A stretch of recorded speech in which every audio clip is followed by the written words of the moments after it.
Good afternoon. My name is John Pomeroy. I'm a professor at the University of Saskatchewan and director of the Global Water Futures Observatories facility. And I'm happy to welcome you to the event we're having here, the launch of GWFO. So I thank everyone for registering and agreeing to the code of conduct and all those good things, and I hope you've got some refreshments from the back of the room.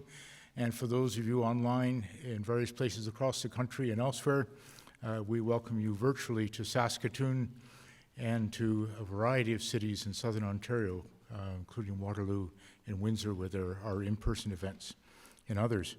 So we have a very packed schedule over the next hour and a half, and we'll try to leave some time for questions at the end. We'll move through it in a very tidy way, but what I want to start first is to recognize the tremendous work that's gone into the organization of this event from the GWFO Secretariat and many individuals, but principal amongst them has been Stacy Dumansky, our outreach coordinator, who has worked tirelessly with the university and with other universities and others to pull this together, and but also tremendous contributions from Jesse Whitto, from Chris DeBeer, from Joni Onklin, from Michelle Marteau-Andre, from GWS, Monica Morrison, and many others to pull this off. So thank you all.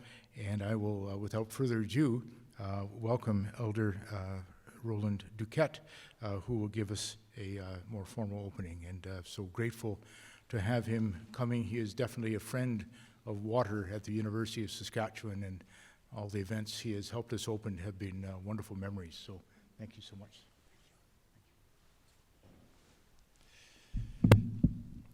Ja, tamagaki o tamskat na o. Inanas ko mo yan, utanistepi tumgawian kapik squat ako achio. Imstagi tik matsun kay tuig mana, nipi kamam skutamik.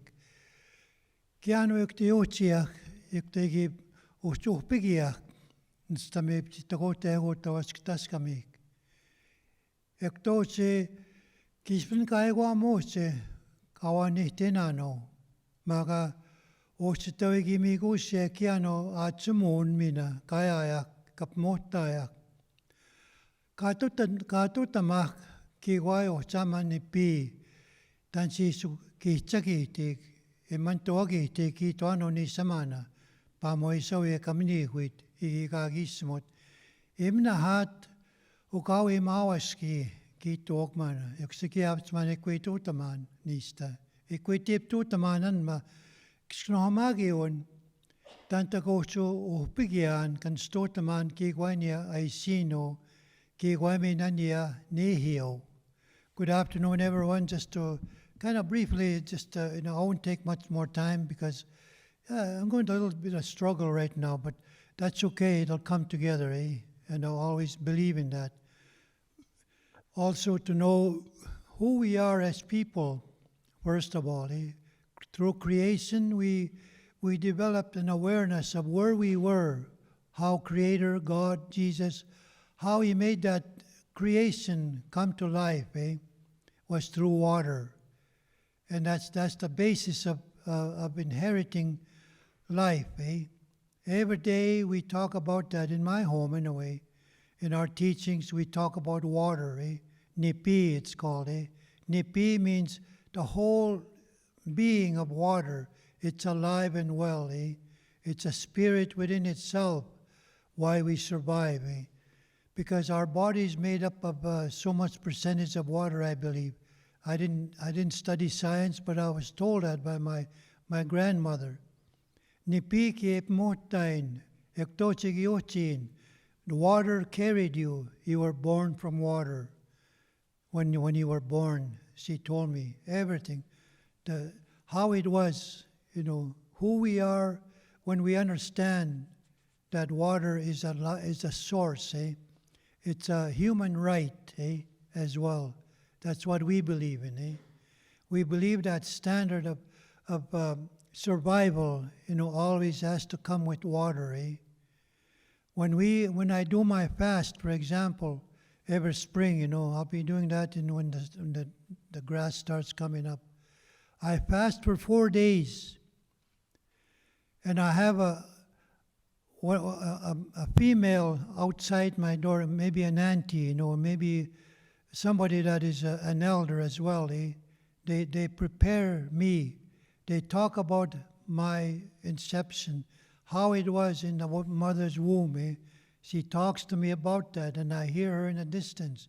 She's not close by, but in a distance where I can hear her. Talk about my survival, how I grew in the mommy's womb. Even that itself, and the water, she talks about the water. And also to know what is it that I carry when I'm inside my mother's womb. Now that is life itself, That is a life-giving force and source, So we cannot deny anybody from accessing water. We cannot claim water as ours, That is a crime, when we say, for us anyway. Even as far as regulating, we can't access our water or our medicines, So there's a bigger force out there that is, claiming something that is very sacred, The sacredness of water when you drink it, Always, in the summertime, what I do, I take my water, my cup of water, a glass of water, I take it outside and pour it on the ground to Mother Earth. Give her that water first. Then I drink it. Now that's the sacredness that we believe, that we can't just play around with water and say, well, it's just water. No, it's beyond that. You are born from that water. So to internalize those words will maybe impact your belief of yourself and believing the passion that all of you have about the global water. It's global. It's not just Saskatoon. No, it's beyond that. And I admire the passion all you have about that global water. Futures, it says as well. So it doesn't stop there. So that it's ongoing. Like when you're born here, another child is born, Another one, How many children you carry, That's the continuous process of creation, Because the water has its own travel, And we have to understand that, What is it that we contaminate when we put chemicals or anything that is not of the original, That's what I want to talk about, And I thank you all for listening because, we have to one day decide and say, enough is enough, And the regulation, the policies, sometimes, we can move, But policies can be changed, They're not written in stone. So we can challenge all those things. And that's why, for me, I have a passion for that as well. That's how I was taught, the survival, the recovery, and also the claiming of each other's, water source. When we cry even with water, it's amazing how we talk about that. Your saliva even, how you create that. All those things when you sweat, oh my God, Where is all this water coming from? We are the water source. It's amazing how we try to kind of not claim anything, but yet we want to believe that it's something that we can do. Going right to the source, to Mother Earth, the grounding. We can beat this. All of us. My people can help walk beside you and claim that victory. And we need to do that quick. And that's how we try to give back. Pay it forward, as we say. Some of them are struggling. Maybe think about the other countries as well. That something will happen one day. but let's work with everybody. Even the system itself, we can work side by side with them, walk with them. So that's my message today, and I love all of you, because you love your water too and you drink. Oh boy, that feels so good, Yeah, in the morning especially, But remember that, Give a little offering to Mother Earth. She's thirsty at times, Thank you.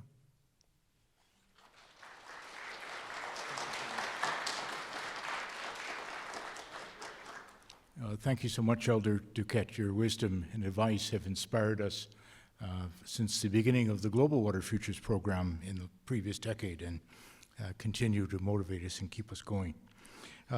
So we have some welcoming remarks from a number of various dignitaries, and the first is Professor Terry Fonstad, who is Associate Vice President Research for Ethics and Infrastructure at the University of Saskatchewan. So Dr. Fonstad.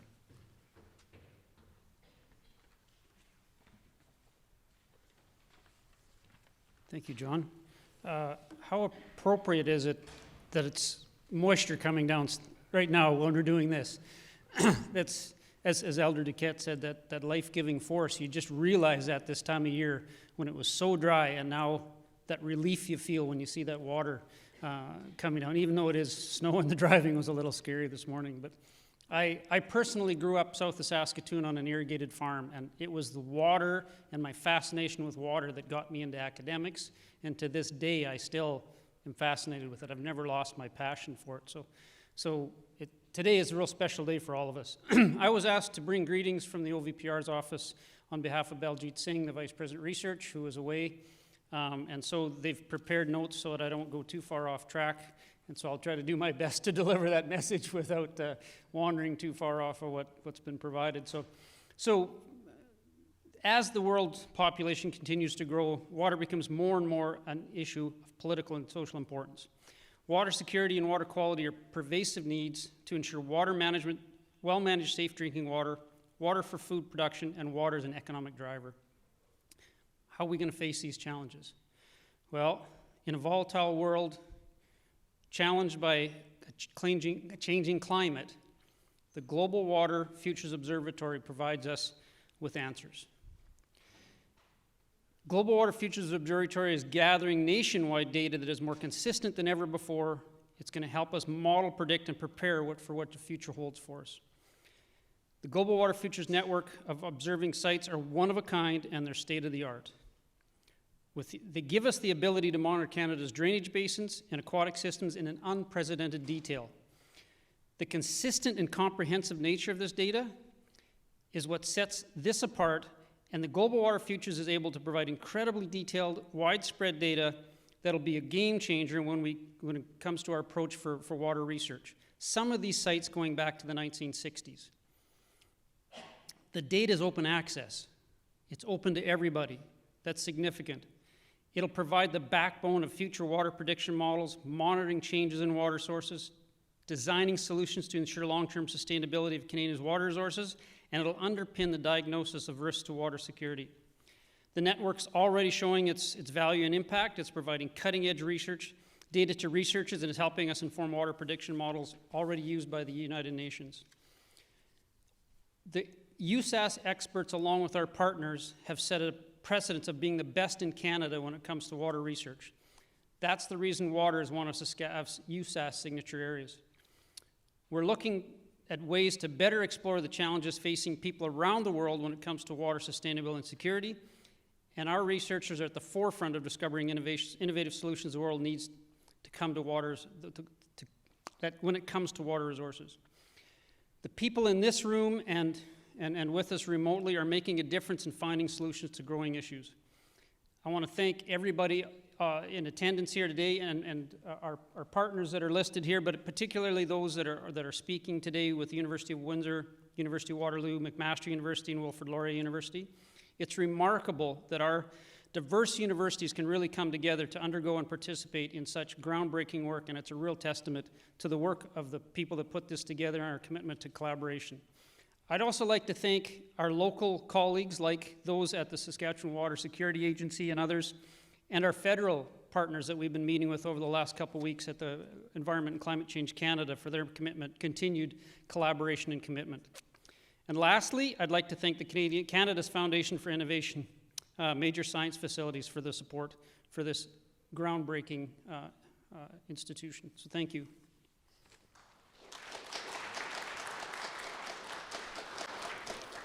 Thank you so much, Dr. Fonstead. And Dr. Fonstead is no mean water researcher himself, and has certainly conducted tremendous research at Clavette Livestock and Forage Facility. Next, we have Professor Corinne Schuster-Wallace, who is Executive Director of the Global Institute for Water Security. And so this is the home where we have the Secretariat of Global Water Futures Observatories, and she also leads the general water theme at the university. So Corinne, please.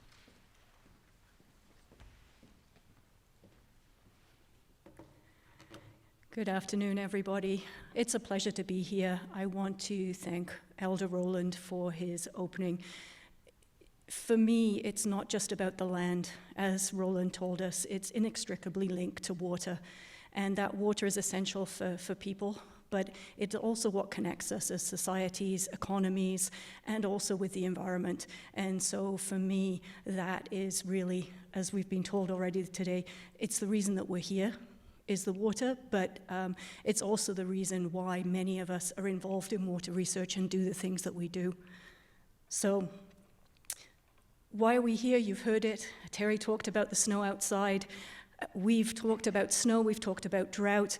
This snow, this moisture is really, really important to us. The snow that's been happening in Alberta in the Rockies, really, really important to us. We have to get used to changing climates. We have to get used to uncertainty, and we have to get used to the increases and the differences in the extremes.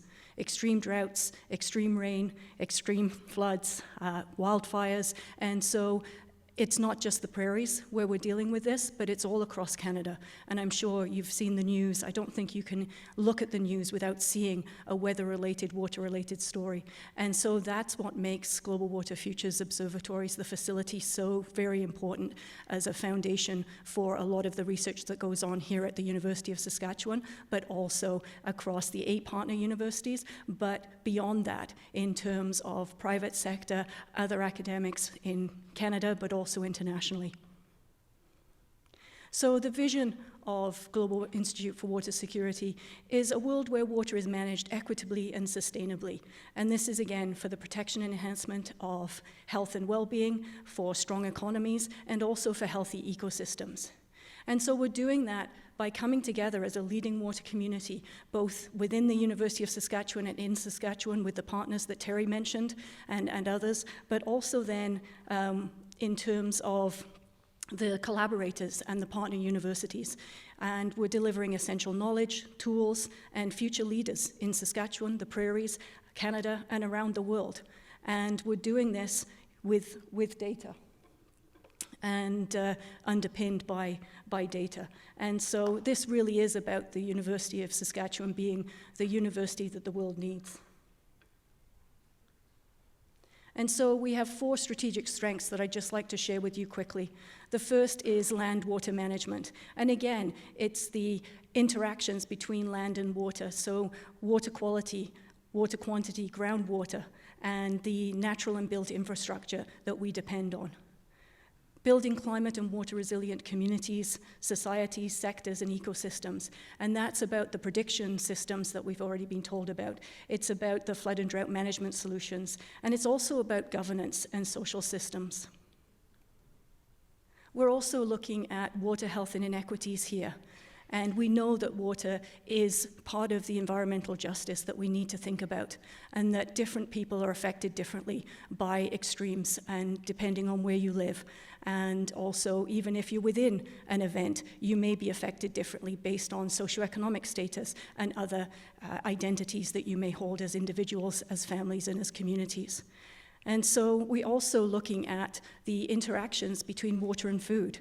Saskatchewan is a place where we have agriculture, we have critical minerals, we have energy as fundamental to our economies. And so we really need to understand the role of water and the role of changing waterscapes in our economies here in the province, but also in ways that benefits the rest of Canada and also the world. And we do that through multiple partnerships, and I just want to highlight a couple, and a few of them are tied to the infrastructure that you see in front of you, and I encourage you to come up afterwards and check some of this out.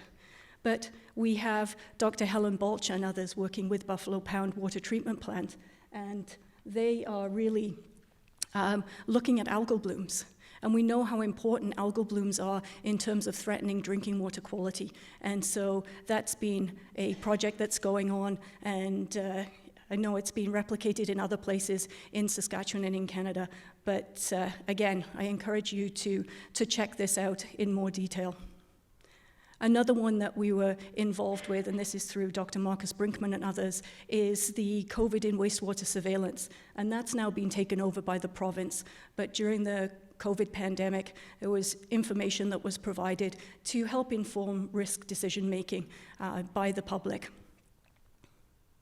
The other one that we're involved with is, with multiple universities, is advancing not just the prediction and the hydrological models, but advancing the social modeling, because we need to understand how the hydrological models and how unintended consequences might occur. And so how do people respond? How do people's behaviors either exacerbate or ameliorate risk? And so again, another area of research that we're undertaking that will be underpinned by data collected through the GWFO facility.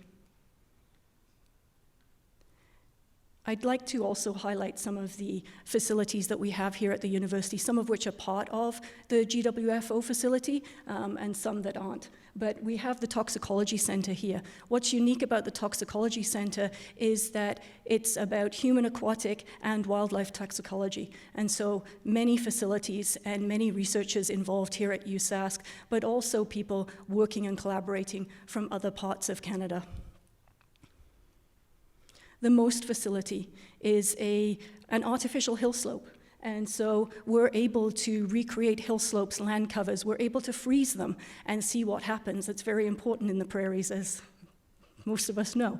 And so really, again, in terms of being able to look at mine waste reclamation, vegetation covers, slope stability, all kinds of things that we can do here on site at the University of Saskatchewan.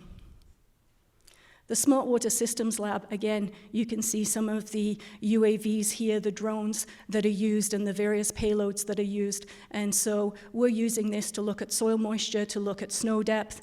They're out in the Rockies, they're here in Clavette in the Livestock and Forage Center. So multiple sites that are part of Global Water Futures Observatory facility where we're collecting these data.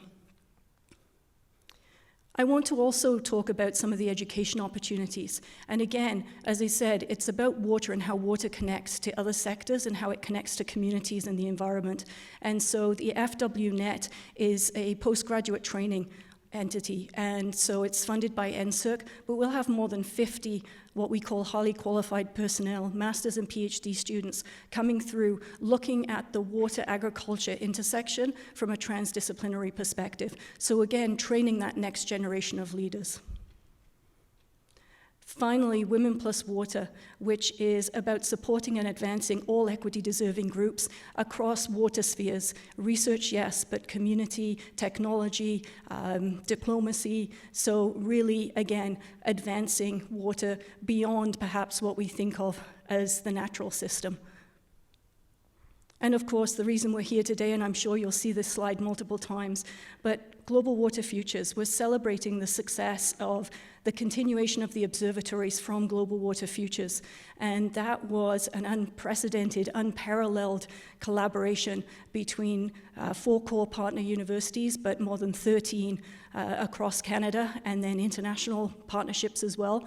And it really set the stage for cutting-edge research in prediction, in data management, in user-led solutions, and research questions. And so to be able to continue the observatory functions that were established before, came through, established within Global Water Futures is absolutely critical, as Terry mentioned, to understanding and managing. There's that famous quote that we can't manage what we don't know, and so that's why the data are so very, very important in our uncertain and changing climates.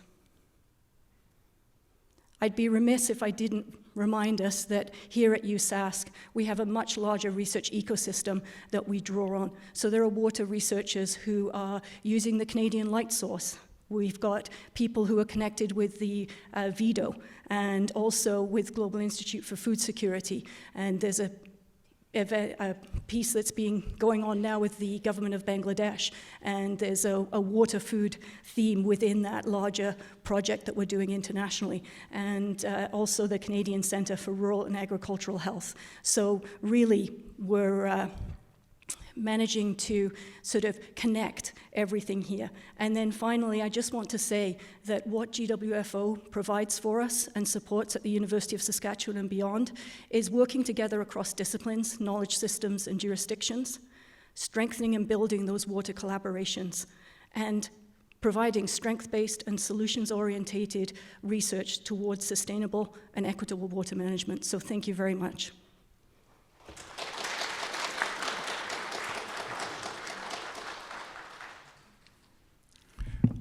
Thank you so much, Dr. Schuster-Wallace, for those remarks, and it gives us the context within the University of Saskatchewan. And now we have from Ottawa, Terry Duguid, Member of Parliament and Parliamentary Secretary to the Prime Minister, as well as Special Advisor on Water. And I can say very much that Mr. Duguid has been the driving force behind the development of the new Canada Water Agency, which is being stood up right now, and tremendous advances in Ottawa on the Freshwater Action Plan and other things. And so we're delighted to have you here, Mr. Duguid, and the floor is yours. John, good afternoon, everyone. Bonjour tout le monde. Took me a while to connect here, some computer problems, so I hope I didn't delay anything, but it's great to be with you at this on this very special day in the launch of the Global Water Futures Observatories. And let me start by acknowledging, as John said, that I'm in Ottawa, the traditional unceded territory of the Algonquin Anishinaabe people. And I'm so pleased to be here today and to have the opportunity to speak with you at this Global Water Futures Observatories launch event. But before I dive in with an update on Canada's freshwater agenda, I want to take a moment to reflect on the great work of the University of Saskatchewan's Global Water Futures program over the last number of years, the most extensive water research network of its kind in the world. And Global Water Futures work has allowed us to be here today to launch Global Water Futures Observatories and has positioned Canada as a global leader in water science for the world for transdisciplinary water research. And I particularly like to recognize John Pomeroy, Director of Global Water Futures and Global Water Futures Observatories, for taking the lead on establishing these very important networks and for being one of Canada's and the world's preeminent water research leaders. He is truly a water warrior. Well, I don't need to tell the folks in the room today that fresh water is simply most precious gifts. It is essential to life on Earth, as well as to human health and well-being. And fortunately for us here in Canada, we have an abundant supply, thousands of rivers, millions of lakes, and a massive supply of groundwater. These sources provide our drinking water. They support food production, human health, and sanitation. They sustain ecosystems. But Canada's fresh water, even in all of its abundance, is under increasing threat from climate change. Extreme weather events, rivers and flooding are on the rise due to climate change. Nutrient runoff, along with warming water temperatures, can also cause algae blooms, which are harmful to both the environment and the economy. We estimate that algae in Lake Erie alone, for instance, costs the Canadian economy about $270 million each and every year by undermining the business sectors that rely on clean water in the region, from tourism to commerce to fishing. Population growth, industrial development, agricultural intensification, extraction of natural resources are all putting additional strain on our freshwater supply. So I don't think there's any question. Freshwater is vital to our health, our environment, our economy, to our way of life, and the Government of Canada is deeply committed to protecting this most precious natural resource. And that is why in budget 2023, not 2024, last year's budget, and the year before, we allocated $650 million over 10 years to the Freshwater Action Plan that John mentioned.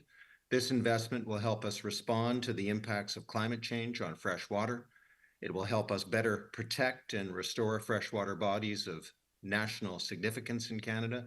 These are the lakes and rivers that help define us as a country: the Great Lakes, Lake Winnipeg, Lake of the Woods, the St. Lawrence River, the St. John River, the Fraser River, the Mackenzie River, and Lake Simcoe. With this investment, we aim to clean up 12 of the 14 remaining Canadian areas of concern in the Great Lakes by 2030, and all 14 within 15 years. We aim to reduce the amount of nutrients entering Lake Erie from Canadian sources by over 200 tons annually within 15 years, and near and dear to my heart, to reduce nutrient pollution to Lake Winnipeg from Canadian sources. But to make this happen, we need stronger collaboration within the federal government, between all levels of government, academia and research, and across the water sector. Because again, as the folks in the room know so well, managing fresh water in Canada is complex. Challenges vary by region, and addressing them can involve multiple jurisdictions, as freshwater is a responsibility shared by all governments. So we are working on establishing a standalone, independent Canada Water Agency. This agency will be elevated in the federal system and will be our national coordination and collaboration hub on water. Some of its key early priorities will be working with Indigenous peoples, provinces and territories, and other key partners and stakeholders to build relations and trust, and to find the best ways to keep Canada's water safe, clean, and well managed. Importantly, while respecting the jurisdictions of all governments and ensuring efforts are not duplicated. The agency will also enhance coordination on fresh water and lead whole of government solutions to priority challenges. It will build our data and science foundation, very important to all of you today, I know. And it will advance the modernization of the Canada Water Act, which, as you know, has not been updated in over 50 years. I want to recognize all the advocacy and support from freshwater-related organizations.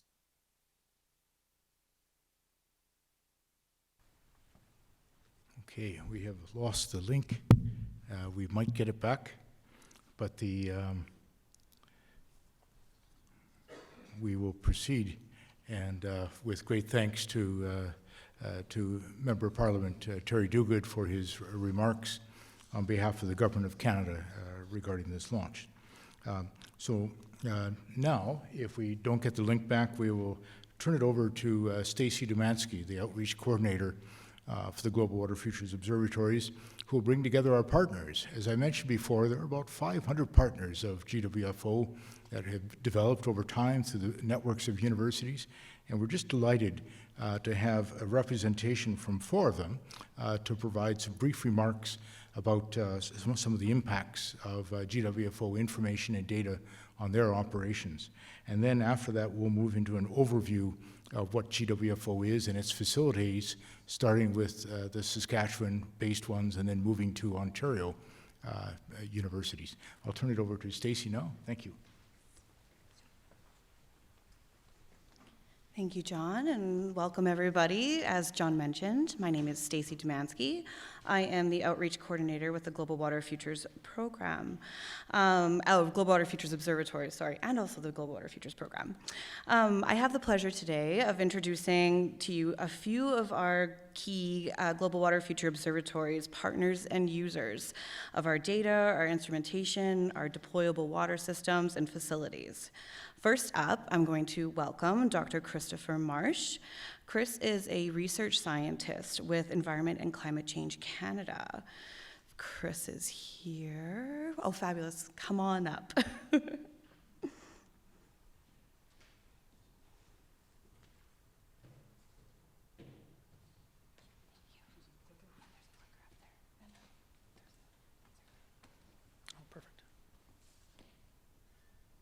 Awesome. Well, thank you very much. Yeah, so I am Chris Marsh. I'm a research scientist with Environment and Climate Change Canada in the Climate Research Division. So I'm going to talk about how I will be a user of some of these data and how it can advance my research. So I'm really interested, kind of before Environment Canada, and also extending into my research science there, is really improving the predictions of mountain snowpacks to aid in fresh water supply projections for all of the local and downstream populations, users, ecosystems, for aiding in flood projections, hydroelectricity, irrigated agriculture. We know these are very important sources of fresh water in the mountains, so having a good handle on those is very important. And I do this with multi-scale land surface models where we simulate the winter processes, the snow accumulation, the redistribution, and the melt. And we do this at a high resolution. So this is high spatial resolution and high temporal resolution. So these models need to account for a substantial spatial and temporal heterogeneity in mass and energy, and this is especially the case in the mountains. So on the right here, there's an image where the dark blue are deep snow covers, and the yellows are more shallow snow covers. So you can see a substantial spatial pattern, spatial heterogeneity, and this changes throughout the year. And we want to estimate these spring snow covers over multiple million square kilometers because this is what's important for society. So we don't only not want to predict into the future, we also want to provide historical context for where we are and where we're going. So I'm very interested over a region shown on the right here, which is about 1.3 million square kilometers, covers multiple ecosystems, high mountains, the prairies, coastal regions, boreal forest. I want to simulate snow covers for historical periods, simulate snow covers for future climates, and then understand the impact of climate change on freshwater availability in this region as well as across Canada, as well as providing the context for the current climate against historical and future periods. So simple one would be, how does 2024 compare to historical periods, and how might this be an analog for the future? But to be able to make these robust predictions, we have to be right for the right reasons. And this involves good process knowledge, and this process knowledge is incorporated in our numerical models. And then this heavily relies upon long-term observations to produce the process representations, but also to validate the model, to make sure we're understanding the system and making the projections and predictions for the right reasons. So that's where some of the GWFO point observations become very important. And there's knock-on effects where you say, well, we just use satellite imagery to be able to validate it. But indeed, the optical satellite imagery we have over these large spatial extents can't cover the entire spatial extent in one pass. Cloud cover is a major problem, so we're missing data in locations. So blending multiple satellite sources into one product is a very interesting way forward. And so on the right here, over that domain, I'm showing a blending of a couple satellite imagery where the data is being masked for the clouds. And so the red locations are the valid data. So you can see there's very large gaps in remote sense products. So there's ongoing research that I'm a part of called AI for Snow, which is a European Space Agency funded project. It has University of Saskatchewan linkages, it has Environment Canada linkages. And the goal here is to use machine learning to create temporally and spatially coherent snow products so we can start to validate models, be able to make better predictions. And that's really good, but we have to use process understanding to constrain these AI methods to make sure we are producing robust and reliable outputs, that we're not just producing something that looks good, but that doesn't actually help us. And so this is, again, where GWFO products become very important, where we're able to constrain new next generation algorithm techniques. So my perspective as a user is GWFO observations are critical contributions for providing high quality, long-term, temporally continuous observations. They're not just one-off point observations for a year, but there's a long-term history of high quality data across multiple ecosystems across that region I showed, but also across all of Canada. Having technicians in the field at really critical locations like high elevation mountains is so important to ensure the snow surveys are done, they're done repeatably, reliably, and to ensure the data is of really high quality. So these observations will positively impact my ongoing scientific research by furthering my process understanding, helping with numerical model validation, and then aiding in kind of the next generation big data techniques and helping constrain them to produce really robust, reliable outputs. And then through all of this, there's this really important linkage to have model and algorithm development, process understanding, and observations in this continual cycle and informing and having really close collaborations, which with a group like this, I'm sure will happen. So thank you very much.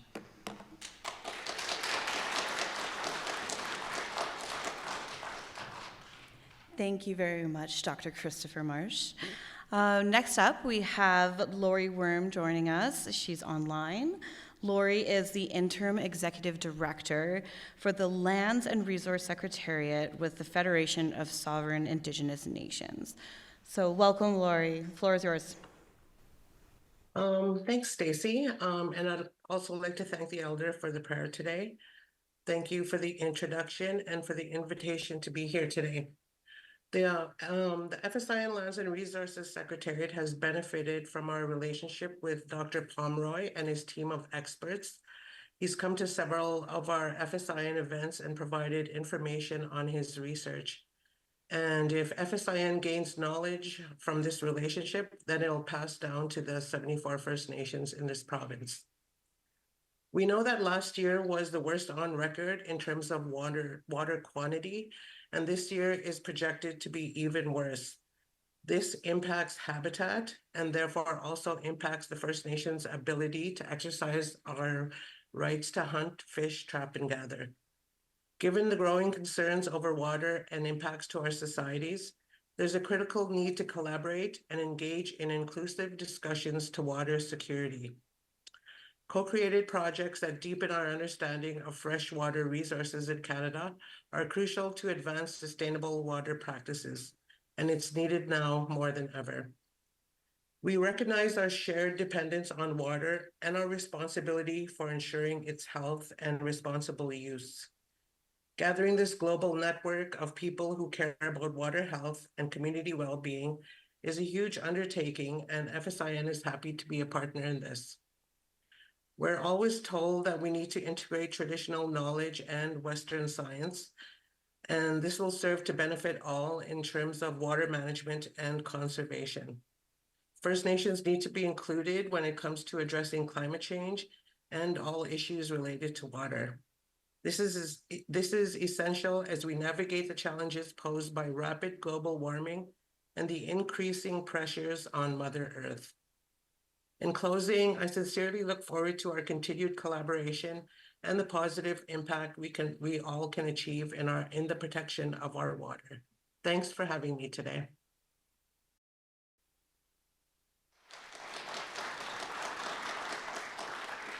Fabulous. Thank you very much for your time and your remarks today, Lori. Next up, we are going to hear from Tim Johnson. He's also going to be joining us virtually. Tim is a research scientist with the Ontario Ministry of Natural Resources and Forestry. The floor is yours, Tim. Great. Thank you, Stacy, for the opportunity to make a few remarks on this very exciting day for the Global Water Futures Observatories and really for all Canadians as we're all affected by the sustainability of Canada's water resources. On behalf of the Ontario Ministry of Natural Resources and Forestry, I want to provide a brief narrative on some of the benefits that our organization has reaped through their collaborations with RAYON, the Real-Time Aquatic Ecosystem Observation Network, which is one of the nodes of the Global Futures Water Observatories. So as this image conveys, Ontario is a blue province. We're graced with over 250,000 lakes and more than 100,000 kilometers of rivers. In addition, we border the Laurentian Great Lakes that collectively contain approximately 84% of North America's surface fresh water. These vast aquatic resources provide many ecosystem services to all Canadians, especially Ontarians, for things such as tourism and recreation, industrial water, commercial navigation, hydro power production, etc. The organization I work for, the Ontario Ministry of Natural Resources and Forestry, has the mission to manage and promote the responsible use of Ontario's natural resources. And from an aquatics perspective, much of this management is centered around the recreational and commercial fisheries in the province that collectively generate over $2 billion annually in economic benefits to the province. So how has RAYON contributed to MNRF's understanding of our Great Lakes and the inland lake resources? Well, first and most directly, RAYON has provided collaborative access to advanced instrumentation such as acoustic telemetry, autonomous underwater vehicles, and data loggers instrumental in informing our fishery resource and management. Specific examples would include the stock management of economically and culturally valued species such as walleye, lake trout, and lake whitefish. Other applications have supported research on the rehabilitation of native species, including bloater, Atlantic salmon, American eel, and lake herring. Other studies have explored management concerns over lake carrying capacity, providing information on stocking decisions, both the composition and the quantity of fish stocked to support a sustainable ecosystem structure, while also providing economic benefits. Ongoing work in inland and Great Lakes is improving our understanding of aquatic invasive species, climate change, and changing nutrient status on systems, structure, and productivity. A new project launching this year will combine telemetry with high-resolution water quality monitoring to improve our understanding of aquaculture, net pen operations on the resident fishes, and overall ecosystem function. And finally, several projects are using in situ and autonomous underwater vehicle technology to describe the habitat and environmental quality on ecosystem health and ultimately on fish production. So I hope as this map conveys, our benefits have been distributed broadly across the province, focused on the Great Lakes, but certainly examples on the inland lakes and coastal regions of the Great Lakes. And while our focus is on fisheries and fisheries research, we certainly derive many of the benefits from other aspects of RAYON, including water quality monitoring and habitat and environmental monitoring. And so to that end, RAYON provides both real-time and static data streams, which have greatly improved our understanding of the environmental conditions affecting the water quality, but also the fish habitat and the behavior of fishes as they respond to the rapidly changing conditions associated with things like harmful algae blooms, hypoxia, and hydrodynamic events. Finally, and probably most importantly, RAYON serves as a center of excellence for collaboration in providing technical and analytical support in understanding the complexity of the aquatic realm. So really without the infrastructure, the technology, but also the data streams and the excellence of collaboration and technical support, RAYON has really provided many benefits to the Ontario Ministry of Natural Resources and to all of Ontarians. So in closing, I would like to congratulate the Global Water Futures Observatories in securing this vital funding to continue to support your work to ensure the long-term sustainability of Canadian water resources. Thank you.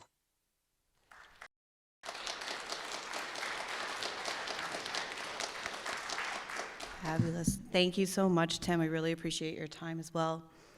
Last up, we actually have a really exciting addition to the program today. We welcome Blair Kardash here with us.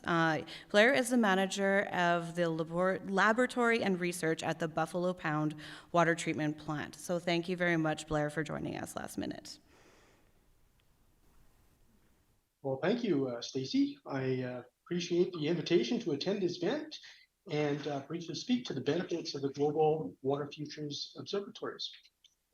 So the Buffalo Pound Water Treatment Corporation is owned by the cities of Regina and Moose Jaw and is the operator of a large potable water treatment plant that provides 1/4 of Saskatchewan's population with drinking water. And one of the goals of the corporation is to provide quality research to identify possible chemical and microbiological contaminants and to test and implement the best available treatment technologies, thus ensuring the water treatment plant can meet current and future expectations for regulated parameters. Now, the School of Environment and Sustainability at the University of Saskatchewan has expertise in monitoring and investigating climate change effects on important prairie lakes. Now, since Buffalo Pound Lake is one lake that the university is monitoring for climate-induced long-term water quality changes and is the source water for the water treatment plant, supporting its research was a natural fit for the corporation. Now, Buffalo Pound Lake is a long, narrow, shallow prairie lake and rich in nutrients, resulting in significant cyanobacteria blooms, which appear to be intensifying over time. Cyanobacteria produce various toxins that can be harmful to life and cause intense taste and odor. Both are problems for the water treatment plant. Now, as a significant stakeholder of Buffalo Pound Lake, it is important for the corporation to have long-term monitoring to understand drivers of cyanobacteria blooms and other lake water quality changes. This will allow improved planning to be done to effectively manage those before treatment is impacted. Now, for the past 10 years, the corporation has benefited from and continues to support work on blooms, including the Form Bloom project led by Dr. Helen Balch from the University of Saskatchewan, and Dr. Jason Van Kuyt-Swarren from Wilfrid Laurier University, Department of Geography and Environmental Sciences. Now, this Form Bloom project is funded by Global Water Futures. So this project is designed to address key environmental factors that drive cyanobacteria bloom onset, duration, and cessation, while also evaluating the impact blooms have on ecosystem services, such as treating water from Buffalo Pound Lake. Knowledge gained over the past 10 years has helped management at the water treatment plant better manage bloom risk and treatment process upsets. The project utilizes a sophisticated water quality monitoring buoy that is stationed at one of the water treatment plant's 2 raw water intakes. The buoy streams information important to understanding bloom formation and includes low wind, large water temperature variation, and high biomass of algae or cyanobacteria. Now, these sensor-based measurements have been used to develop a bloom forecasting model and decision support criteria for plant operators. The software that provides real-time data streaming and comes from the buoy is now programmed to automatically send alerts to operators when raw water quality conditions develop that precede upset conditions in the treatment process. The advance notice gives operators additional time to prepare for and reduce impacts to the water quality and quantity from the plant. Dr. Balch and her team also provide the corporation with their published academic papers on other developments in cyanobacteria research. In closing, this academic corporate partnership is indeed valuable for the water treatment plant, or for the water treatment industry. Thank you.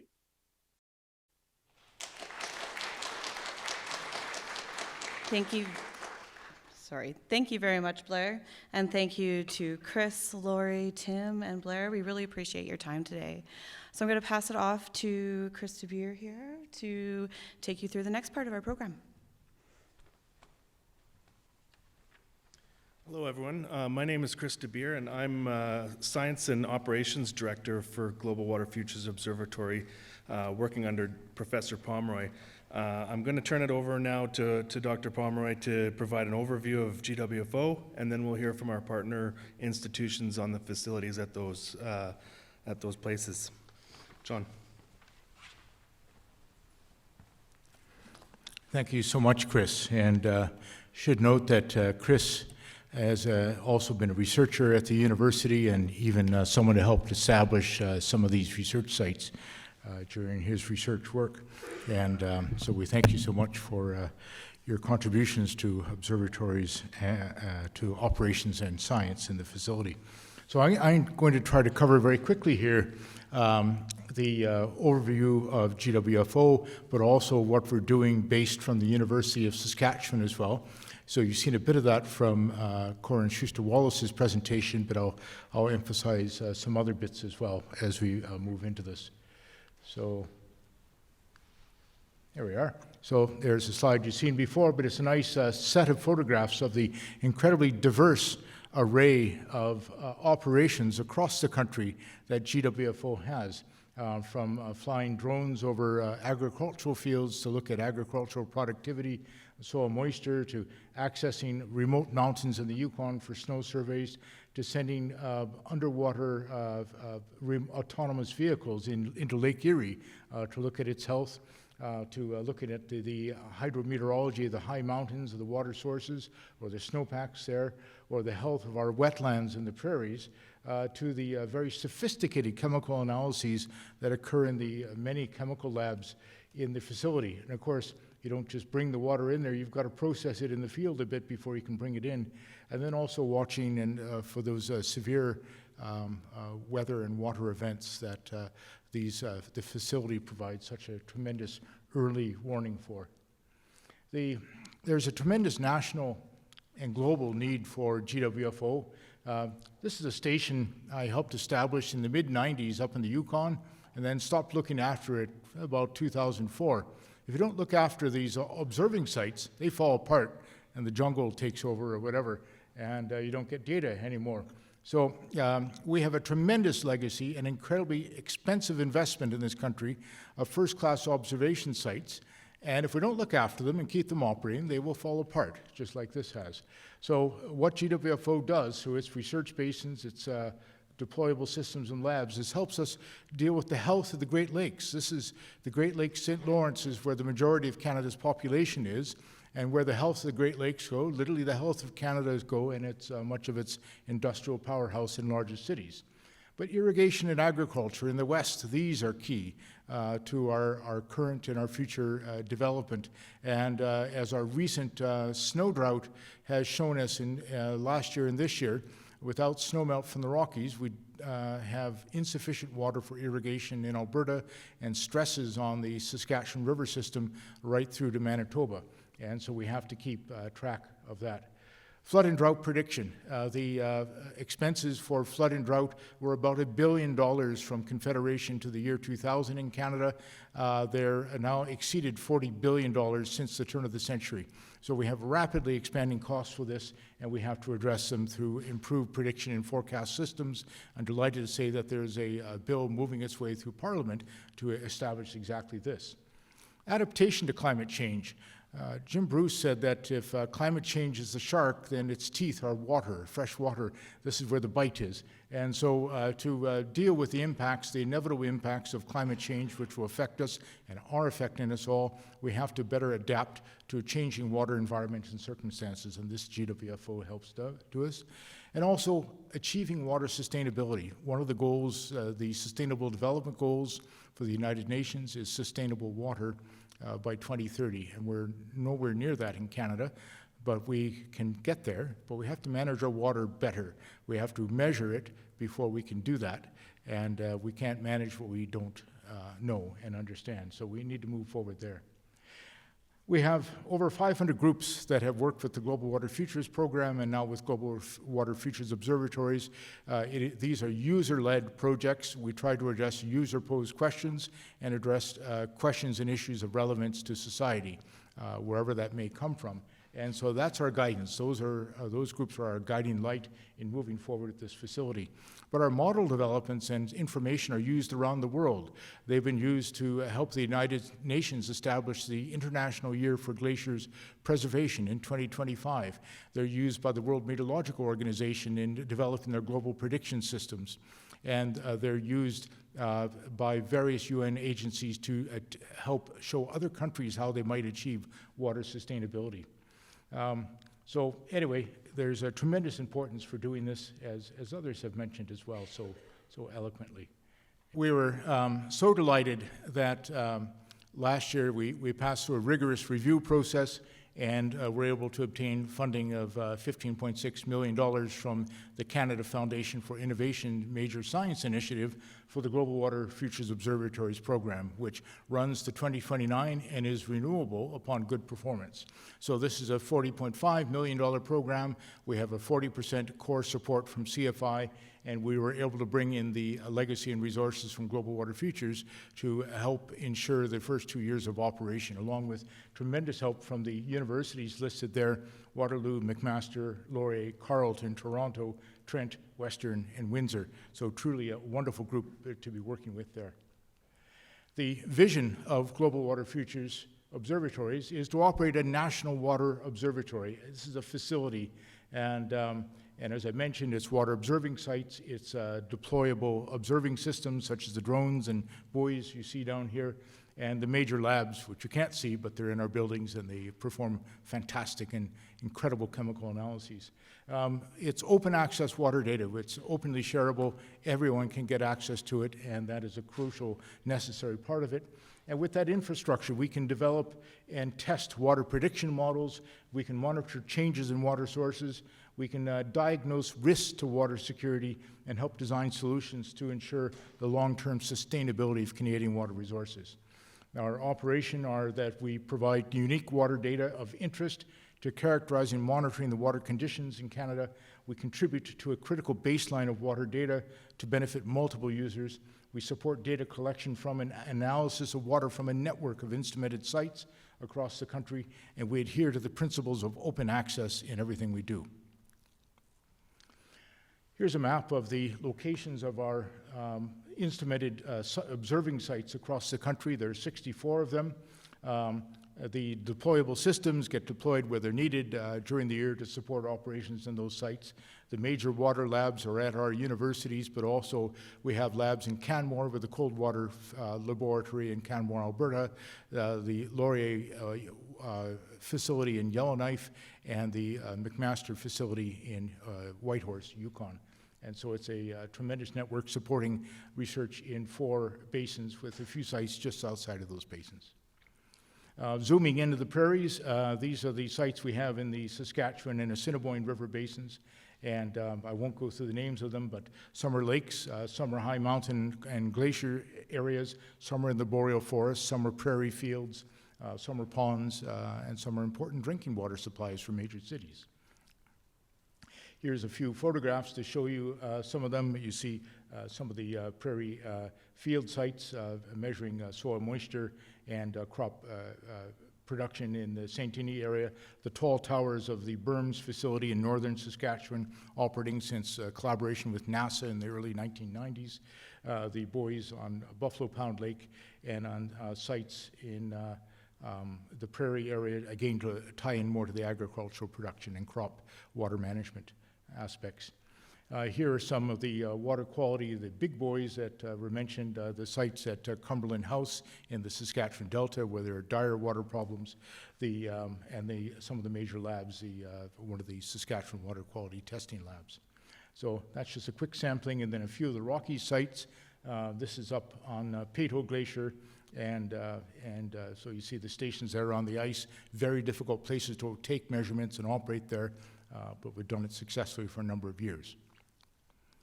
So the operations and access for this goes through a protocol where we can have a formal process if it's a big data request, or a very informal access granting through an investigator if it's a smaller request.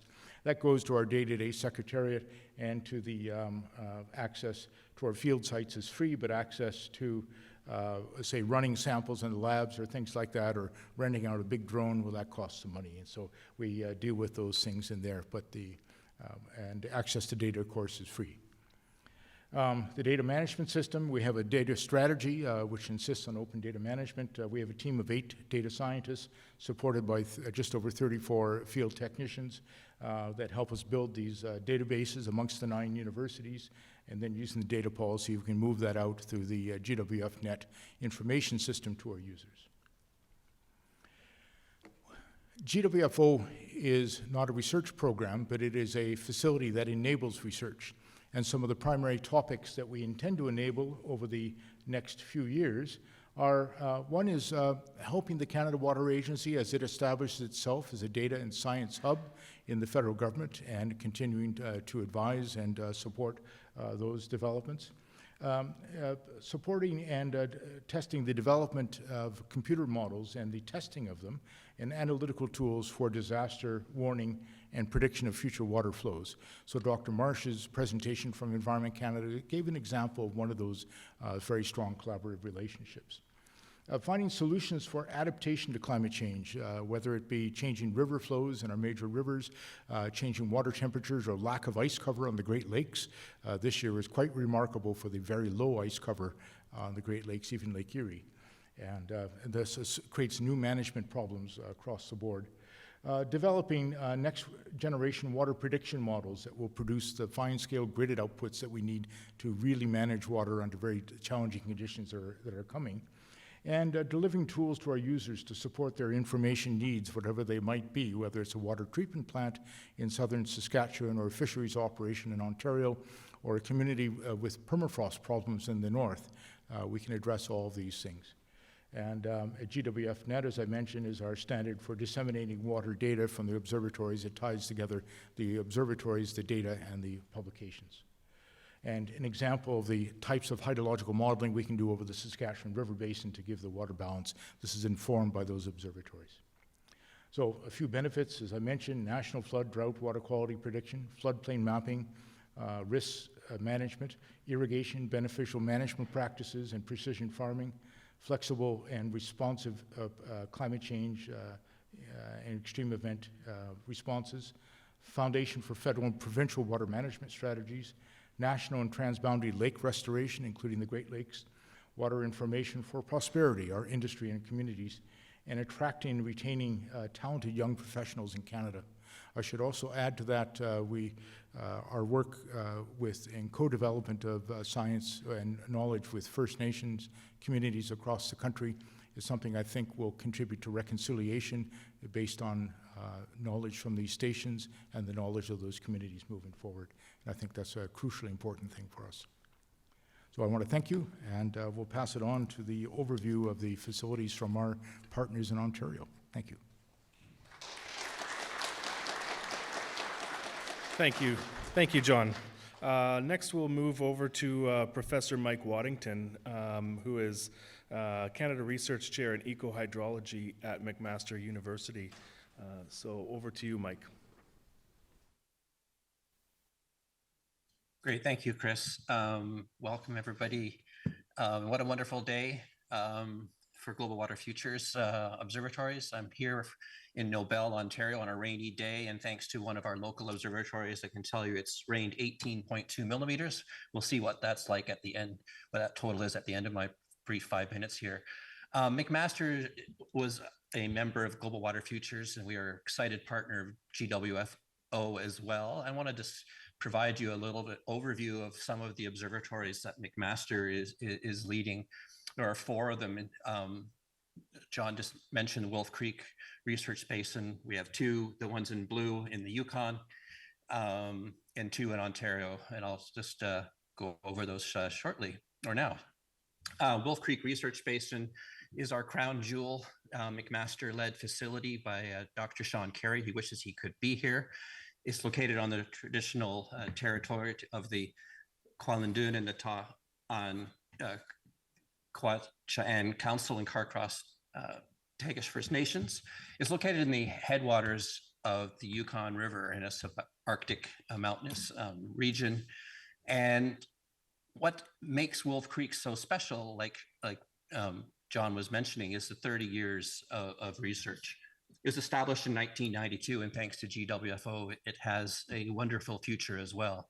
It was originally set up as a place for science-based evidence, watershed for the interaction of water, climate, and the biosphere, and it's a test site for the development and testing and development of hydrological models in cold regions. While Sean couldn't be here today, I took this quote from the public Wolf Creek Research Basin website, which has all of the data publicly available. Wolf Creek has grown through the years and is now a place where people from around the world come to look for answers as to how climate change will impact the North. And it's really important to mention that it is one of the most important northern research watersheds and stations. It's one of the longest operating, again, with that data publicly available. Moving up a little farther north and established in 2019 is the Tombstone Water Observatory. It was established in 2019, and it's located along a transect of about 140 kilometers of the Dempster Highway, which is a critical north-south highway. It was established for a number of reasons, in particular because of the impacts of climate change, and in particular flooding and permafrost on the Dempster, but also of concerns of the Trondeck Witchin First Nation about water quality and the impacts of climate change. So along this section of the Dempster, there are 6 watersheds that have continuously measured discharge and water quality parameters located between 44 and 175 kilometers along the Dempster, and what a beautiful part of this wonderful country. Moving a little farther south, and I hope you can hear me, it's really raining heavily here at the moment, is the Turkey Point Environmental Observatory, which is led by Dr. Altaf Arain, is part of the FluxNet network of sites, and it was established in 2002, in particular to understand the sensitivity and resilience to southern forests in Canada, to climate variability, extreme weather events of both conifer and deciduous forests. I should mention that Turkey Point was the lead site for the Southern Forest Water Futures, of Global Water Futures, and it comprises of 5 eddy covariance towers. What makes this site unique is that since 2002, they've been following the continuous measurements of water and carbon from plantation white pine forests that were established in 2002 along a chronosequence to sites as old as 1939. So not only is this important for understanding the effects of climate change on these sites, but also it's working with foresters to try to develop better management strategies to enhance water use, to be able to develop more sustainable forest resources in Southern Ontario. And you can see some of the infrastructure that John pointed to as being so critical for GWFO.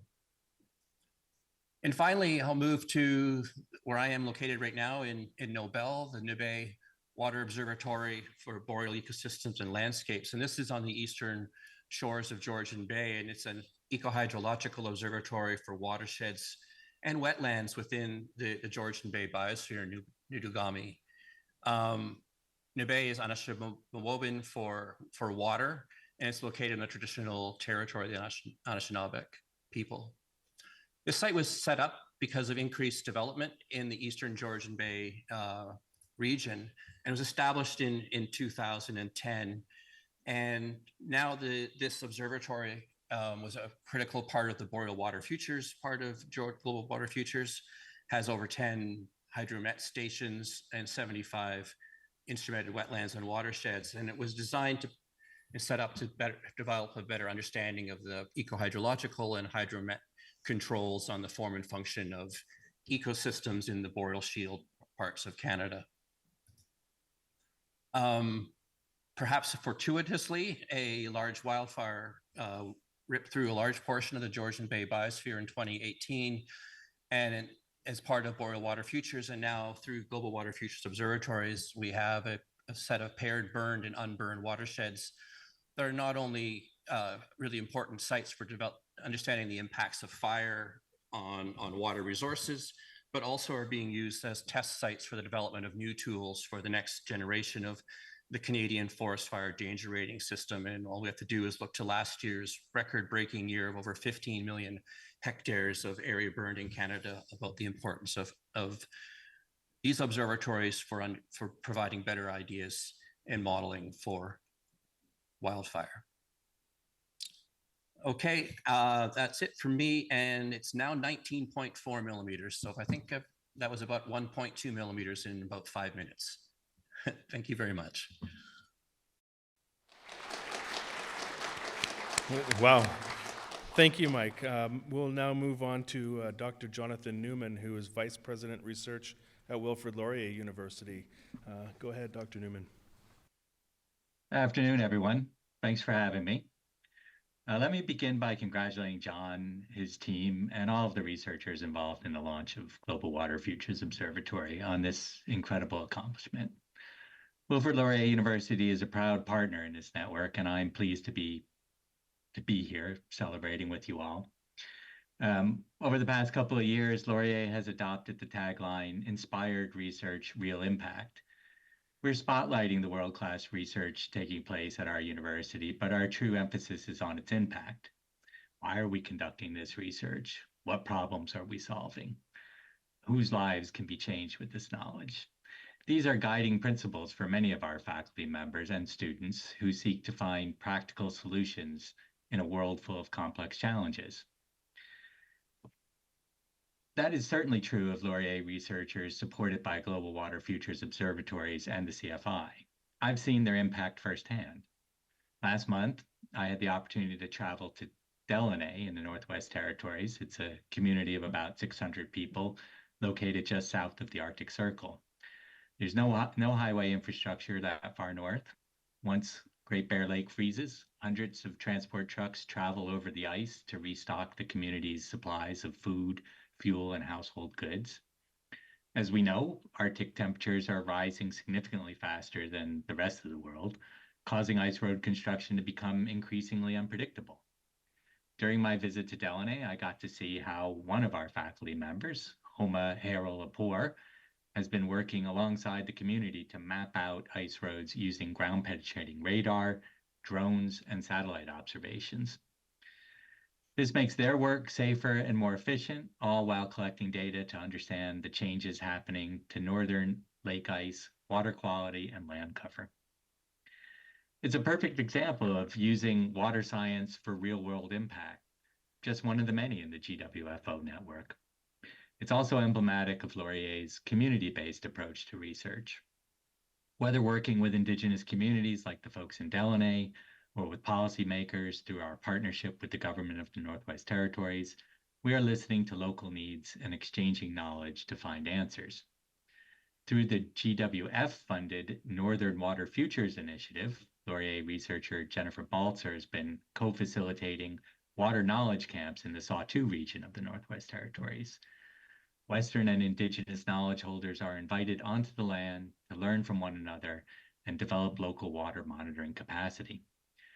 Dr. Balzer is a leading wildfire expert, and she is collaborating with Laurier colleagues like Heidi Swanson to understand how record-setting fire years are modifying aquatic environments. Dramatic changes to the land have downstream effects, quite literally, including on the health of fish and important subsistence food resource. Laurier is the home to the Center for Cold Regions and Water Science, and it maintains more than 50 northern research sites, including Trail Valley Creek Arctic Research Station, the longest running hydrologically focused Arctic research station in Canada.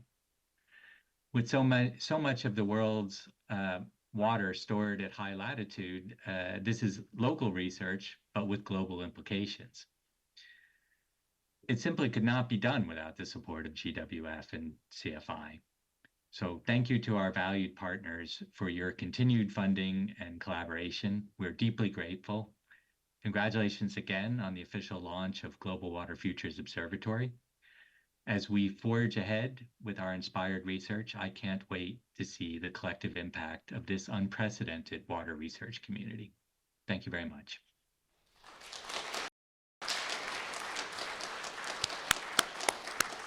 Thank you, Dr. Newman.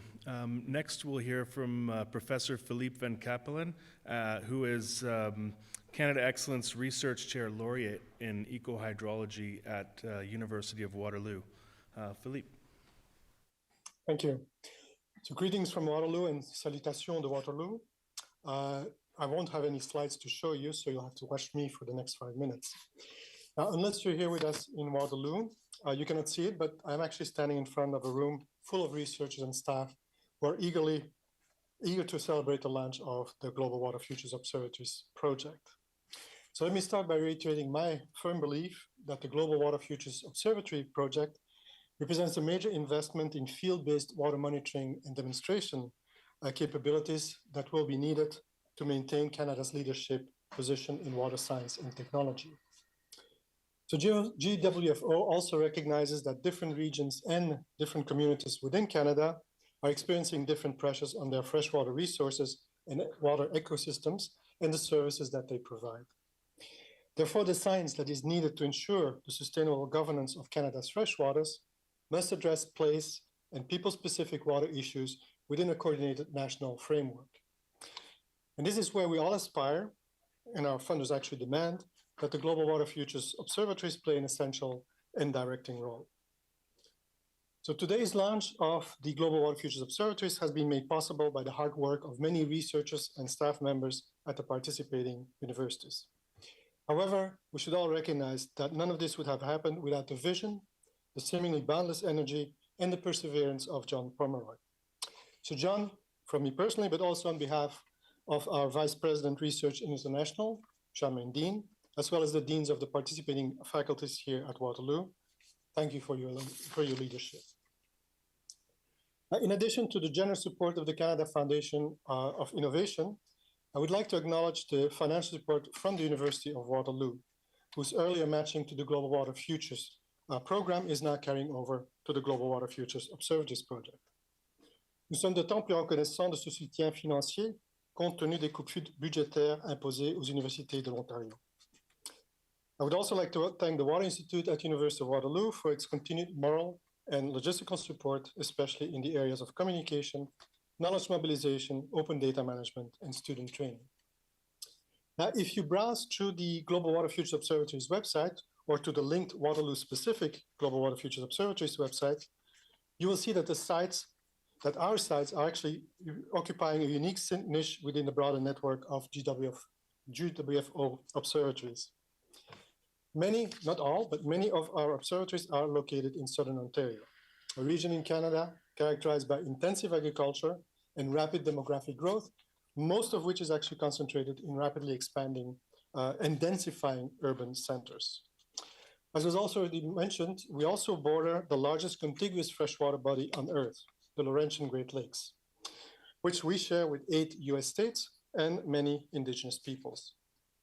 So our Global Water Futures Observatory sites and the associated facilities and services are therefore focusing on water issues and sustainable solutions for our region, while also producing scientific and technological advances that can be translated to other regional realities, including sensitive water bodies, surface water bodies, and groundwaters in Canada's more northern regions, as well as maritime regions. So research products that have and will continue to be developed by the Waterloo Global Water Futures Observatories team include, for example, novel water biosensors, water quality biosensors, and remote sensing-based monitoring methods, as well as actionable research on the impacts on rivers, groundwaters, and lakes of climate warming, changing land use, and increasing water demands. These research products are and will continue to be actively operationalized with our partners and end users, which include agencies at all levels of government, including at the binational level, but also including engineering firms, NGOs, municipal services, drinking water companies, and landowners. So a Waterloo Global Water Observatory that is particularly close to my heart is our so-called Urban Ecohydrology Observatory, which comprises a network of stormwater infrastructure systems in the Waterloo region and in the Greater Toronto area. So research activities in the Urban Observatory focus on source water protection, water quality improvement, emerging contaminants, wastewater surveillance, and climate mitigation and adaptation. The Urban Observatory further supports demonstration projects for new water quality technologies and design interventions that can optimize the climate and water quality co-benefits of urban green infrastructure. Also noteworthy is that our Urban Ecohydrology Observatory has now been officially included in UNESCO's global network of ecohydrology demonstration sites, thereby enhancing the international visibility and relevance of the Global Water Futures Observatories network. To conclude, as with all our partners here at Waterloo, we look forward to be part of this exciting development in sustainable water research that aims to benefit all Canadians. Thank you for your attention. Je vous remercie de votre attention.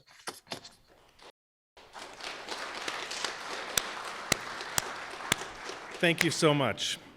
And finally, we will hear from Professor Aaron Fisk, who is Canada Research Chair in Changing Great Lakes Ecosystems at the University of Windsor. Professor Fisk. Yeah, thank you, Chris. I'd like to start by acknowledging Rayon's partners that have come here from Burlington and from Michigan and Ohio. You guys have been so important to the success of Rayon and are going to be so important for Global Waters Futures Observatory. I'd also like to acknowledge the University of Windsor administration that is here, Provost Aguirre, Vice President of Research Johnson, Dean of Science Corvello Medved. And I'd also like to acknowledge the research staff and the VPR office and the Faculty of Science. You make all of this stuff possible. You know, we've listened to all the issues that Canada and the world is facing with regards to fresh water. And for those of us in Windsor, sometimes it's hard to imagine, especially right now, because we have a thunderstorm going on, but we're also in the middle of the Great Lakes, the Laurentian Great Lakes. And this is the world's largest freshwater ecosystem on the planet. If you take the basin of the Great Lakes, the number of people that live here in Canada, the United States, is very significant. But economically, if we took the basin and made its own country out of it, we'd have the 4th largest GDP in the world. So this is very important in North America and the world. And all of that is dependent on the innumerable ecosystem services that the Great Lakes provide. So some are obvious, like recreational fisheries, which are valued at more than $8 billion a year, to more mechanistic things like nutrient cycling, which this is probably an underestimation. Without these ecosystem services, we couldn't grow the food that we eat, we couldn't have the water that we drink, we couldn't have any of these things. But the Great Lakes is also under stress. And in a lot of ways, the Great Lakes was almost a poster child for the world of the future issues that we were going to have in freshwater issues. Time magazine called Lake Erie dead in the 1960s. Now things have really improved, but we continue to fight serious nutrient and industrial pollution issues that lead to harmful algal blooms. We have aquatic invasive species issues. We have habitat and biodiversity loss issues. All of these have been going on, and we've made great strides. There's hope here to make better things happening, but now we face the daunting task of climate change. And in this time of rapid change, rapid change, we need to do a bunch of things to be able to probably not solve these issues in the near term, but at least be able to deal with them and mitigate them. And maybe one of the most important things is we need infrastructure to collect the necessary data that's at spatial and temporal comprehensive scales. And the only way we can do this is through a coordinated, multidisciplinary, and binational, in the case of Great Lakes, teams that are collaborative, integrated, and inclusive. And really, that was the idea behind Rayon, this real-time aquatic ecosystem observation network, that right around the same time that Global Waters Futures was funded, we received funding from the Canadian Foundation for Innovation and from the Ontario Research Fund to create this network. And we were funded through the University of Windsor as the lead, but there was also Trent, Western, Saskatchewan, Carleton, the University of Toronto. And what Rayon does is it provides infrastructure, the equipment and instruments, the cutting edge instruments, most of them that we put out into the water to collect data. But also, as important are the staff and the experts and the technicians that can make these things work. And we provided data management. And we provided a framework and something that you could use to apply for more funding or to support research grants that allow Canadian researchers and all of their partners to carry out this cutting edge, integrated, and transformative research to help try to understand the Great Lakes and protect it. And the model works. And so we've had all these partners that have come to us and that we've collaborated with to do joint research projects moving forward. And just to give you an idea of some of the places we've been, we've had the glider and other instruments through all the Canadian Great Lakes. We've collected data in places outside the Great Lakes, including Algonquin and Champlain. And I think what's really exciting to me is already through the Global Waters Futures Observatories, Rayon is providing equipment out in the Yukons. With Sean Carey at the McMaster University. So this is the potential that we're going to see. That by joining in with other universities from across Canada, we've created something bigger and better. And we're really excited because we have some serious issues to deal with fresh water. So I just want to say that Rayon is excited to be a part of Global Waters Futures Observatory, and we look forward to doing some great research and trying to deal with the crisis in the future. Thank you.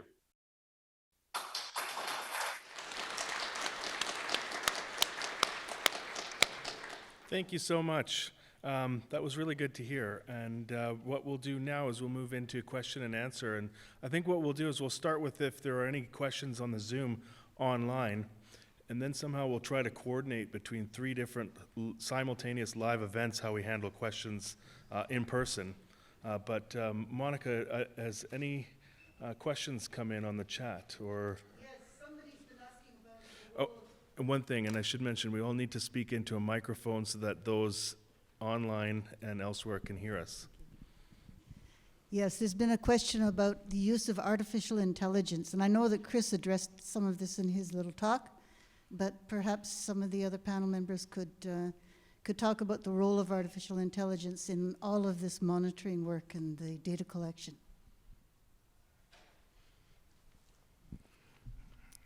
Yes, in terms of the basic data collection, operating a weather station doesn't require artificial intelligence. It requires a short computer program to control the data logger, and it requires humans to be there to conduct the snow surveys or the water quality sampling or some of the rest. Some of the follow-on work from this can use artificial intelligence. And as we mentioned, coupling deterministic physically based models with artificial intelligence-based remote sensing and modeling coupling technologies may eventually give us better snow products. Some of our other investigators online may wish to answer if they have projects that are using AI to advance that are based on GWFO observations.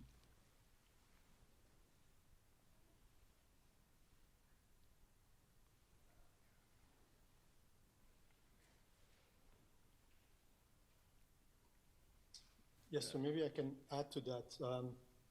Particularly, we're kind of lucky here in Southern Ontario. There's already a lot of monitoring data available on water quality, water quantity, etc. So in some of our projects, we actually are now analyzing some of the existing data series using artificial intelligence. And that allows us then to build better predictive models, but also better understand what changes have been taking place.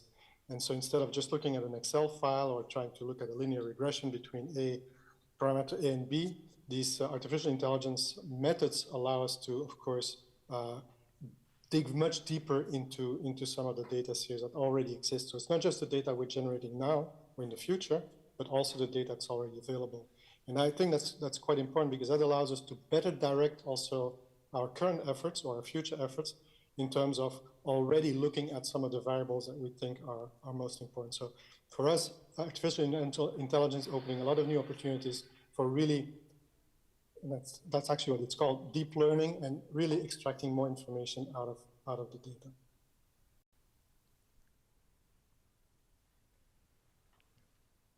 Yeah,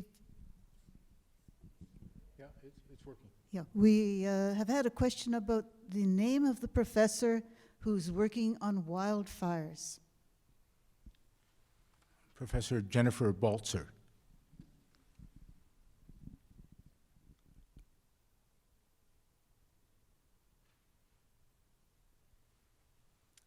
And we don't have Jennifer online today, but was there any other questions from the chat? No. We can take questions in person here if anyone has one and would step up to the mic, or perhaps at one of the partner institutions at Waterloo or Windsor, if there are questions from the audience there. While we're all together, we could handle those or address those.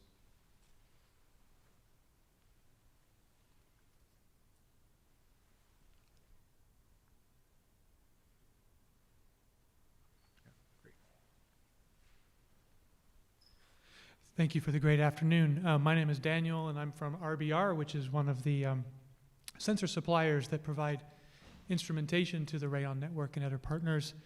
I guess a question on behalf of our company and other partners would be, with the observatories, the new funding, would there be additional stations or additional points of measurement that would be included in this new initiative, or is it mostly operational going forward?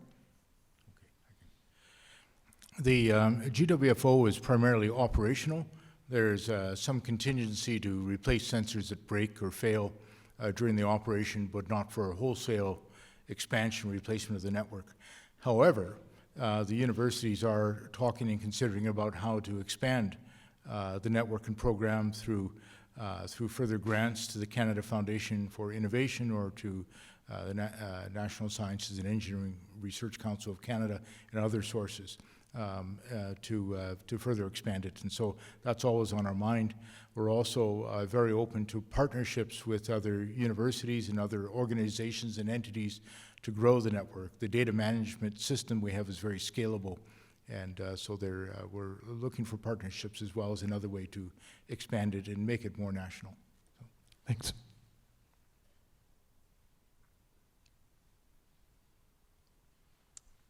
Any questions from those in attendance in Waterloo or Windsor?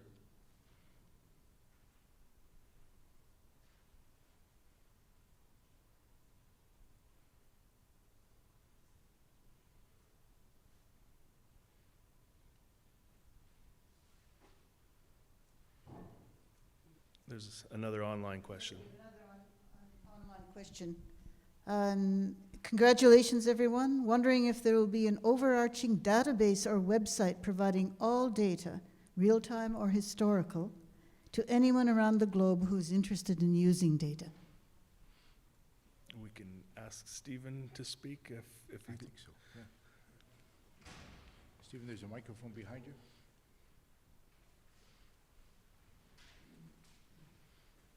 Yeah, because our data system is so large and varied and spread across Canada, we have a catalog of metadata which points directly to where these data products are located. So that's a central point that you can find information, and then that'll often direct you to for example, the Rayon site, which has lots of data about the Great Lakes, might take you to other data sets that are on our federated data repositories. So we have captured and have the ability to capture every piece of data that we collect through GWFO.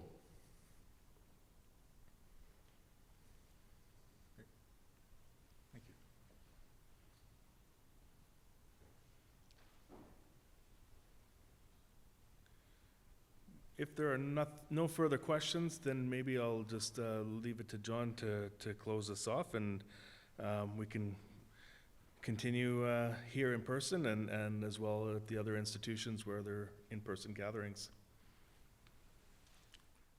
Okay, well, in closing, I just want to give a big thank you to our 8 partner institutions, to the many professors who have contributed ideas and concepts to help us build this program, to the almost 50 technicians and data managers across the country who are working in sometimes very inclement conditions, whether a rainstorm in Ontario or a snowstorm in Saskatchewan or a flood or a drought. You'll find them out there in places that most people don't want to go, and collecting this data, and that is what makes it absolute gold for Canada. And then finally, we want to thank our universities for supporting us in moving forward with this, and looking forward to stronger and more collaborations with partners across Canada and with our provincial, territorial, and federal governments. So thank you so much. Those of you in Saskatoon, there's lots of interesting instrumentation here at the bottom of the stage. You can come take a look at some really big drones, some pretty cool buoys, weather station, and others, and take a look at that, and maybe a bit of coffee in the back and fresh water. So thank you all, and we have the GWFO website, gwfo.ca. It's just up in the last few days, and it's continuing to develop, but you can start to find out more about the program there. Thank you so much.